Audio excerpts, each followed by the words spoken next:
Today we're going to be making spinach and ricotta vegan stuffed pasta shells. So we're going to start with some jumbo pasta shells, double check and make sure they're vegan. So I've got one package here. We'll use about 3/4 of this package, but we're going to cook them all. Some of them will break while you're cooking them, and that's no problem. You'll still have enough.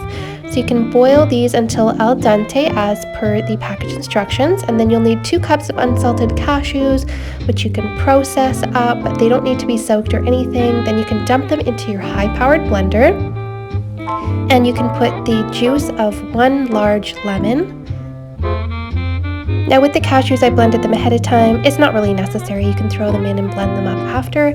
Because I like it extra lemony, I added 1/4 of the zest of my lemon, but that's optional.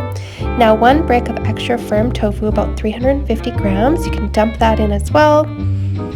And also 1/2 cup of nutritional yeast. And 2 1/2 tablespoons of Italian spice blend. 1 1/2 teaspoons of salt, and 1/4 cup of water. You'll blend that all up and then add in your spinach, about 3 to 4 cups of spinach. I just did a big soup bowl full of spinach and dumped that in there.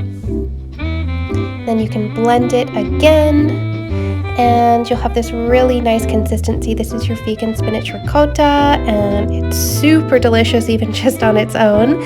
Now you'll want to lightly grease a large casserole dish and put 1 cup of marinara. I made this one, but you can use your favorite one from a jar, that's fine. You'll need 1 jar of marinara sauce for this, or about 3 cups. So I just evenly spread that over the bottom of the casserole pan and then start stuffing my shells. So to stuff the shells, you'll grab your cooked ones that haven't fallen apart. A couple of them did, I just got rid of those.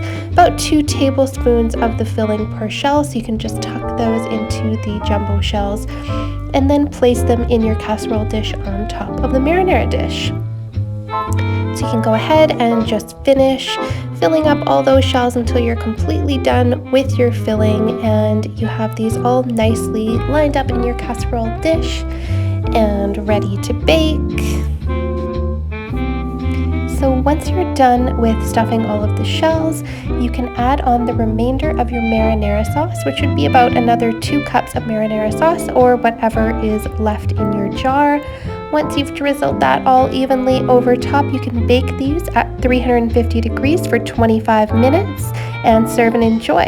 If you like this video, make sure you hit the like and subscribe button below for more like this.